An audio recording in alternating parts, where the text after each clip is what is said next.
welcome back to my channel. Today I'm going to be talking to you about planning a Hong Kong Disneyland trip. I've recently got back from Hong Kong. We did Hong Kong and we did Disneyland, so I am going to talk about planning to travel to the city itself as well.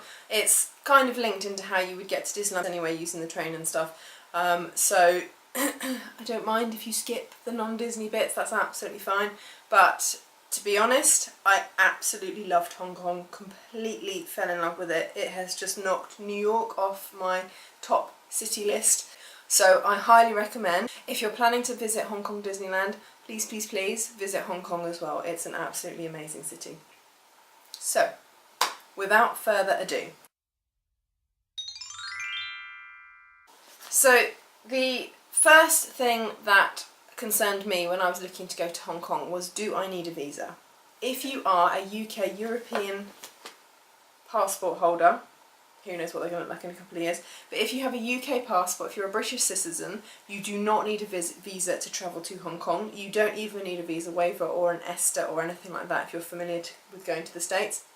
This was very unnerving to me because I'm used to, you know, the white knuckle moments waiting for the ESTA to get approved, and actually all you need to do for flying to Hong Kong is complete your advanced passenger information, which you have to do on every flight anyway. Even if you're flying to Paris, you need to fill that in.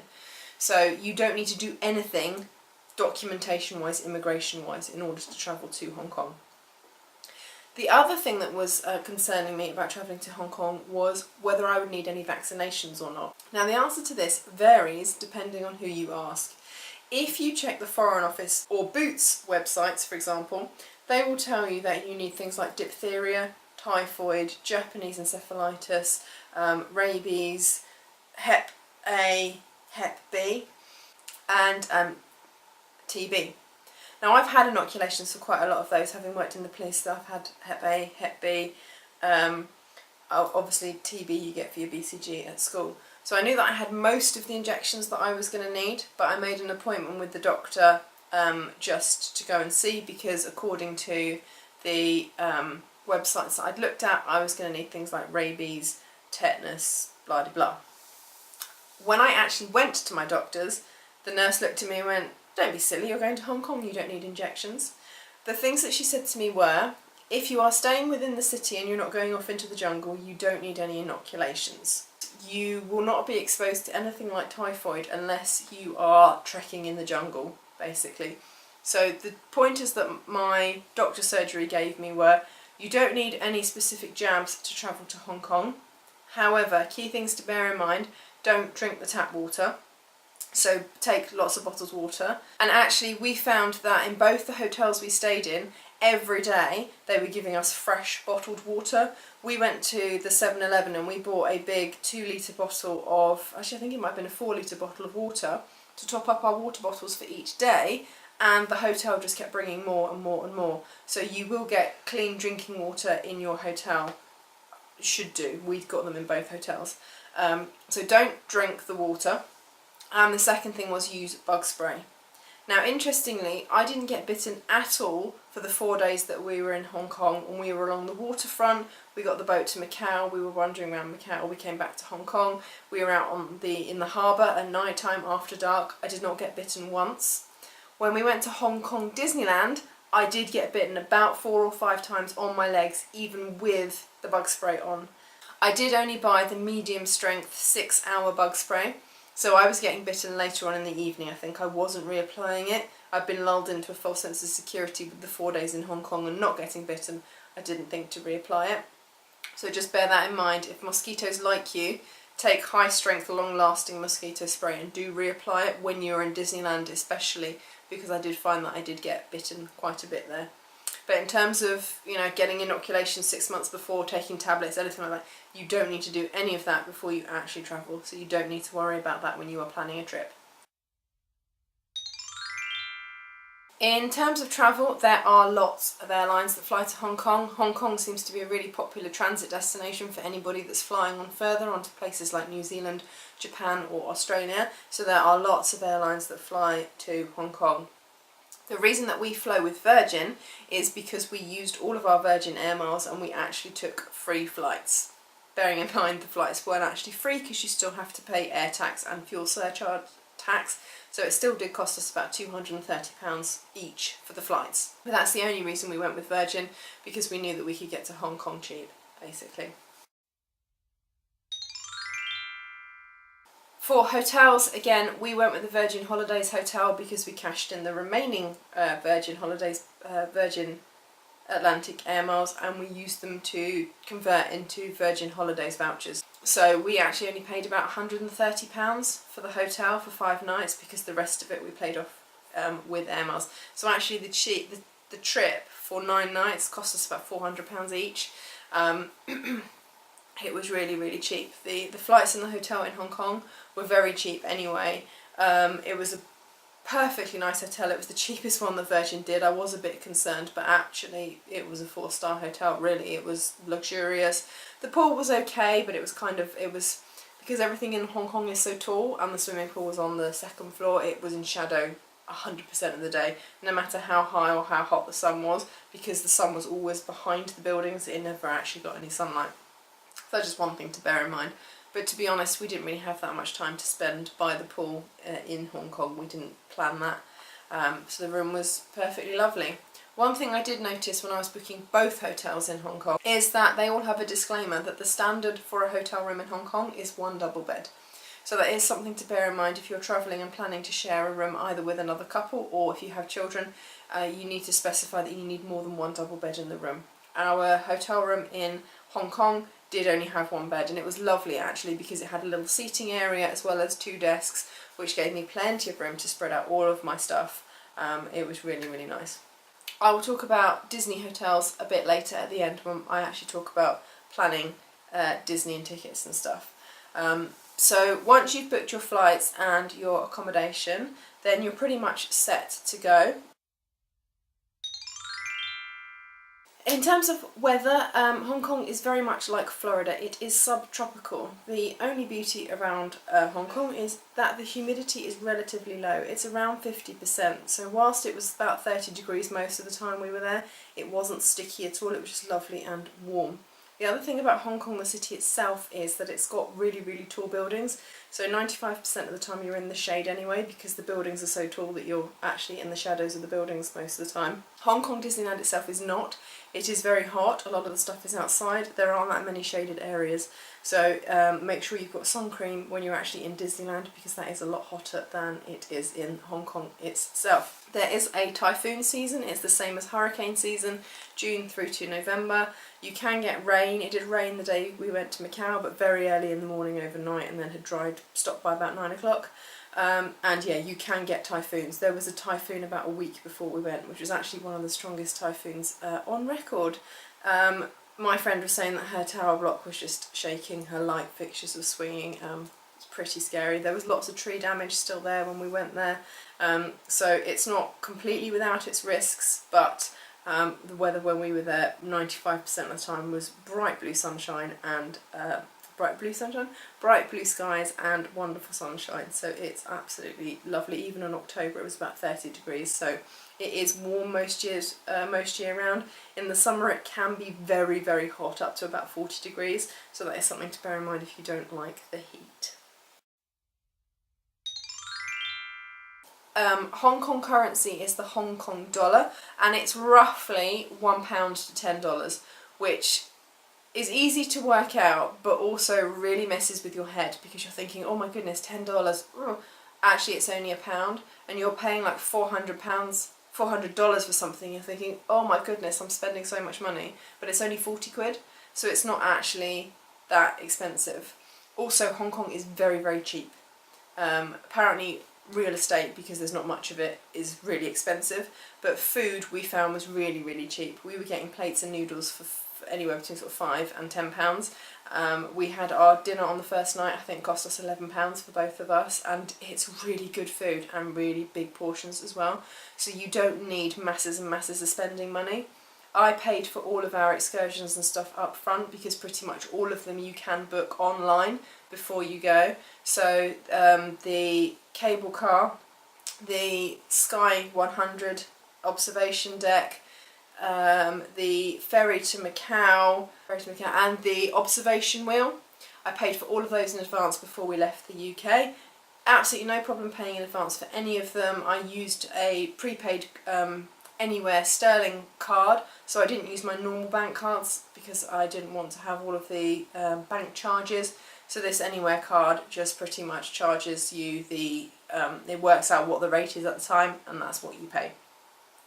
The only thing to bear in mind of booking in advance is the cable car to Nyongping, to the Big Buddha, you can only book 7 days in advance, and the Sky 100 Tower observation deck, the ticket when you buy it is valid from 30 days when you pay for it, so you don't obviously want to book that more than 30 days before you go because it will have expired before you go. So I booked it the weekend before we went and we used it 10 days after I booked it, which is absolutely fine.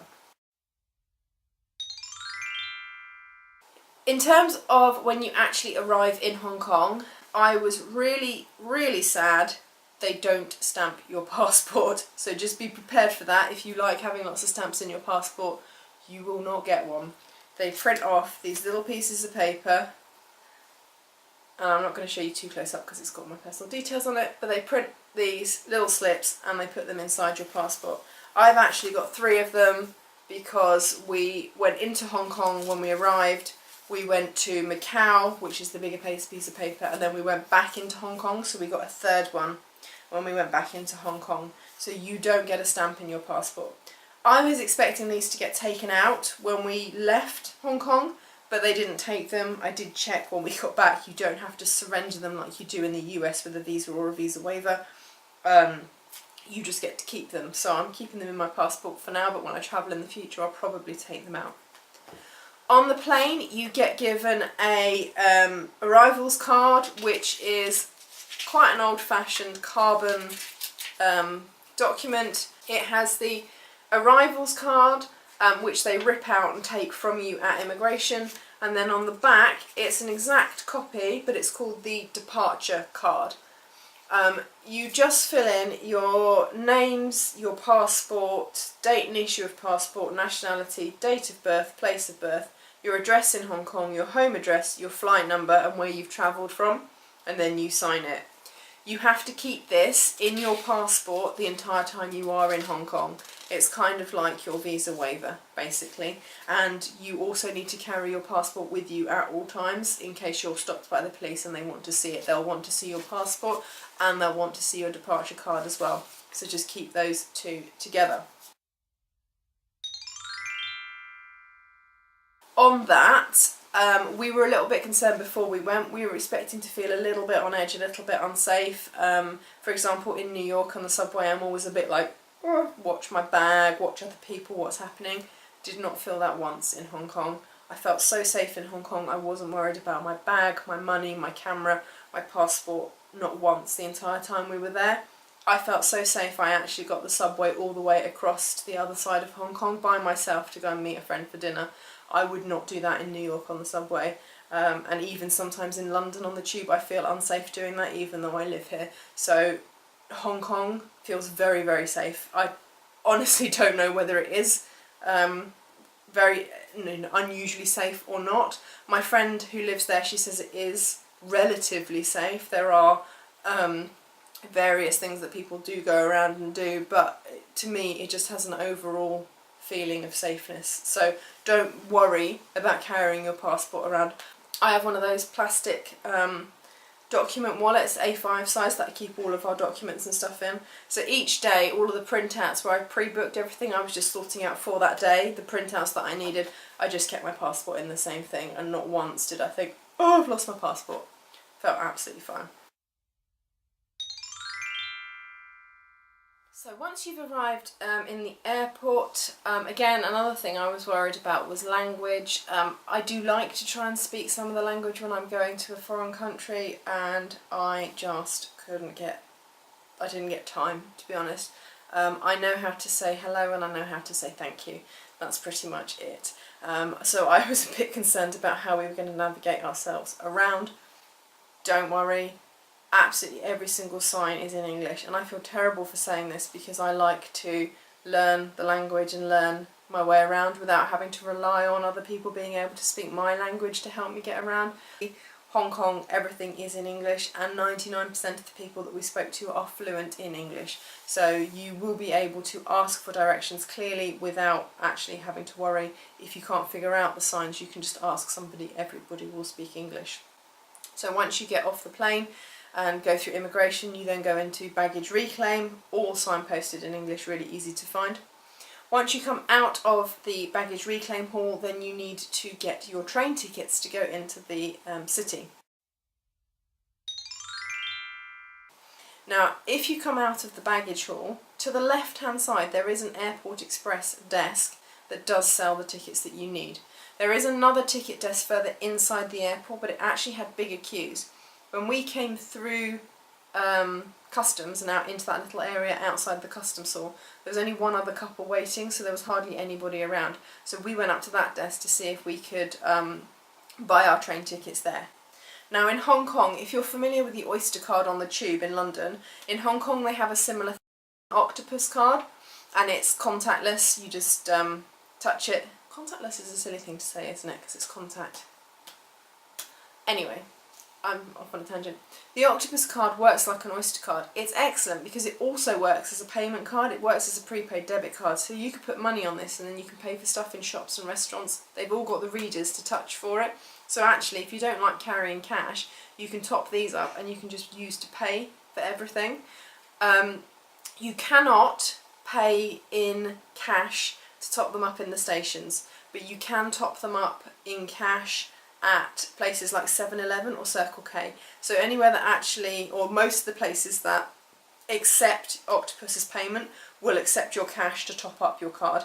So you just hand over the money, tap your card on the reader, and then it's updated, much in the same way that the Oyster card updates on the tube. So we got an Octopus card each. It is $50 deposit, so a £5 deposit on the card. If you return your Octopus card at the end of your trip, my understanding is you get $35 back, as long as you aren't in debit. I actually went into debit in my card by £1.50, so I wouldn't have got my deposit back had I returned the card, but I kept the card as a souvenir anyway, which is why I guess they charge you £5 for it, because you keep using all the plastic. The plan was to get our Octopus cards at the airport and top them up with enough money to get us to and from the airport and travelling around. Because there was two of us, the really helpful lady at the desk said actually it's cheaper to get a group ticket. And what a group ticket is just you can get a group of 2, a group of 3 or a group of 4, I think. But because there were two of us buying the same ticket at the same time for the same journey, you get 2 tickets for a discounted price. So it cost us $170, which is £17, from the airport into Hong Kong Station, which is the main sort of transport hub within Hong Kong itself. It goes to lots of other places as well. So this will just cover you for a single journey on the Express. But she said if you use your Octopus card, then it was going to be, I think, $220 to £22. So it actually saved us about 35–40 quid by doing this. So if you're travelling with another person or you're just not travelling by yourself, then ask for a group ticket for your journey from the airport, because it works out much cheaper. You can load onto your Octopus card. They normally put $150 on it. We then topped up with another $200 each, another 20 quid. And as I said, I was £1.50 in debit by the time we got back. Most tube journeys will cost you about £1.50. We used them to get the Star Ferry, which was about £3.50, and we used them for the Peak Tram, which was £3.20 each way. So it was £4.40. But that is cheaper than lining up in the really, really long line at the Peak Tram and paying for a tram ticket up and down. Use your Octopus. Not only do you get to skip that massive ticket queue, but it's cheaper as well. So an Octopus card is definitely well worth it, and we spent £35 basically on our travel for the entire week. We did use these to go back to the airport because we were at Disneyland. We were much closer to the airport than we were going into the centre of Hong Kong at the start of the trip, so we just used the remaining balance on our Octopuses to get us to the airport. When you tap in on an Octopus, it will show you what your current balance is, and when you tap out, it will show you what your current balance was and what your new balance is and how much your fare has been. So you can check on the little screen in front of you how much you've paid, so you can keep tabs of how much money you have on your Octopus card. So highly recommend one of these. Good job to get those. The trains, the subway in Hong Kong is called the MTR. It is the easiest subway system I have ever used in my life.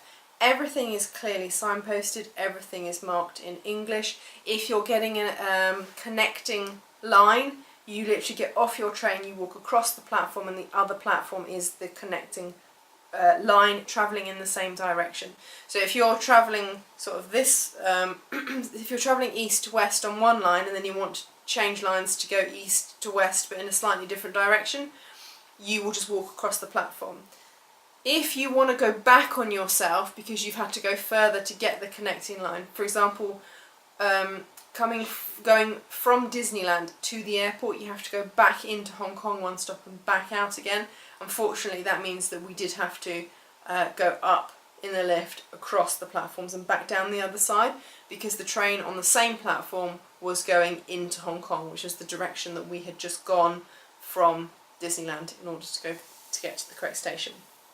But if you're just connecting to carry on a journey in roughly the same direction, you just walk across the platform and the train on the other side is going to be your connecting train. It is so simple. When you get off and you've touched out with your Octopus card, there are signs everywhere. Every exit has a letter. A, B, C, D, E, and all over the walls are signs which show what places of interest are at each exit. So all you need to do is, if you're going to a specific place, you just need to find all of the exit lists, find where your place is on those lists, and it shows you exactly which exit you need to go to. It is so simple. The only time we got lost was when we accidentally missed the exit and carried on walking, and we had to walk back on ourselves to go back into the station to get the right exit. But for the rest of the time, it is so easy. You just take your exit. When I met my friend, she texted me and she said, come and meet me at this station, exit P1. And so I knew exactly which exit to come out of, and I knew she would be waiting exactly at the top of the stairs. It is really, really simple. Buses are fairly simple to use. We did get the hang of the buses on the second day. Again, you just tap your oyster when you get on the bus. The announcements on the bus are in Cantonese Mandarin, and they are in English as well.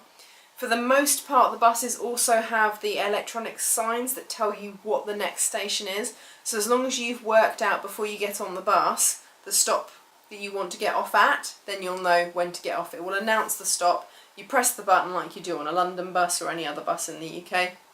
It alerts the driver that you want to stop, and the bus will stop at the next stop, and off you get. Again, hailing a bus is exactly the same as it is in the UK. Just stick your arm out and wave at the driver. For the most part, there'll be other people waiting anyway. In terms of queuing etiquette, this is one thing that absolutely fascinated me, both with the bus and the tube. People queue. People are very polite in Hong Kong, and again, my friend who lives in Hong Kong laughed at this. She was like, really, do you think so? Compared to London or any other UK city or any other city that I've been to be fair, Hong Kong people are very polite. When you are going to get on the train, there are 2 rows either side of the door, 2 on this side, 2 on this side, and they're lines basically, and you just stand at the front of the line if you're the first person there, and the next person comes and stands behind you, the next person comes and stands behind them. By the time the train gets there, you've got 4 lines like this in a funnel, which leaves space for people to get off the train. Nobody pushes on, everybody waits for everybody to get off, and then everybody gets onto the train. There are priority seats on the train. Everybody stands up for old people, people with children, people with disabilities. It's so well mannered. Buses, there's no big rush of everybody that's been waiting at the bus stop to get on first. Everybody forms a line for the bus and everybody gets on in order. Very, very orderly fashion. It's very, very easy to use.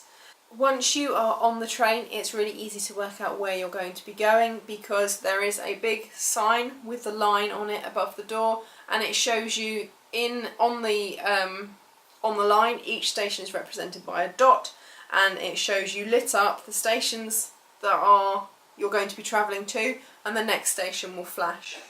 Also, really handily, it tells you on that sign, please use these doors, please use the doors on the other side, and it also announces, I think, on most lines, the doors are going to open on the right or on the left, so you know where to go. Train announcements will be in Cantonese, Mandarin and in English, so you will always be able to understand where you're going as well. It is very easy to understand and so easy to get around as well. I'm not going to talk about places to go, places to see. You can watch our vlogs if you want to see all of the places that we went. I bought the Lonely Planet guidebook and used that to figure out where I wanted to go. But different people are going to want to see different things, and this video would be 6 hours long if I talked about all the places there. So the next thing I'm going to talk about is Hong Kong Disneyland, which is probably why you are all watching, if you still are.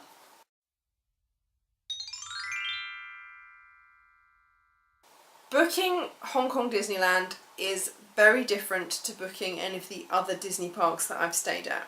In the US, you can book your hotel room years in advance, 499 days from your departure date. You can book Disneyland Paris, I believe, 6 months in advance with annual pass discount, even further in advance if you don't want discount. We booked flights and the first hotel, the Hong Kong hotel, in February, and I went onto the Hong Kong Disneyland website and went to book a hotel and couldn't book anything past, I think, May.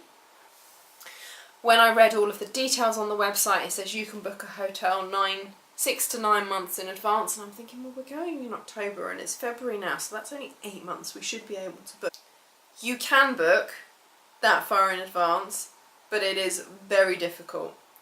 I waited because they said that in the end of July we would be able to book. That was kind of my threshold for how long I could wait to book a hotel. Once it got to July and I went on the website and I still couldn't book, I actually had an online chat conversation and I had to ring them up by phone again, and then I ended up emailing somebody, and through that email I was able to reserve a room. They gave me a reservation number and then I rang up and I put my credit card against it to confirm the reservation. The reason for that is Hong Kong Disneyland they've constantly got deals on their hotel rooms. What they don't do on their website is offer you rack rate. You cannot book a hotel room at full rate, which kind of makes it not full rate because it's always on offer, which was very confusing to me. One thing to bear in mind, and I know I'm going off on a tangent here, is lots of people say Hong Kong Disneyland is a one-day park. Hong Kong Disneyland is not a one-day park. Trust me. We did go in Golden Week. We knew it was Golden Week. We knew it was going to be busy. But because everybody said it was a one-day park, we thought 2.5 days would be enough. I would do at least 4 days at Hong Kong Disneyland. We had to skip most of the Halloween stuff, unfortunately, because we just did not have the time to do it. Now, yes, we did ride a lot of stuff more than once. We rode Mystic Manor 5 times, I think we worked out, because it is amazing.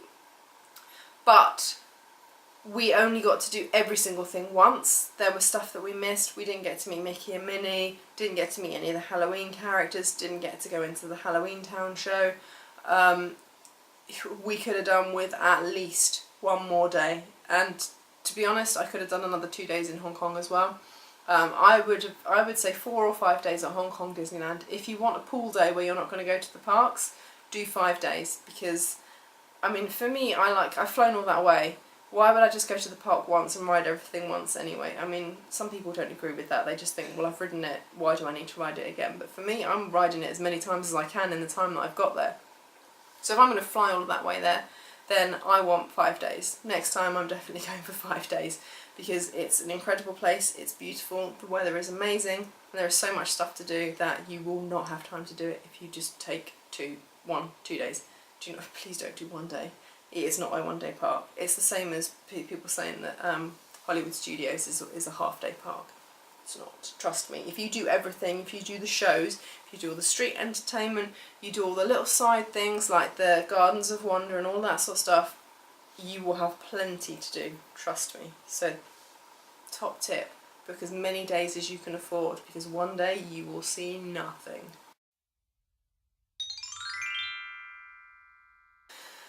Park hours are short.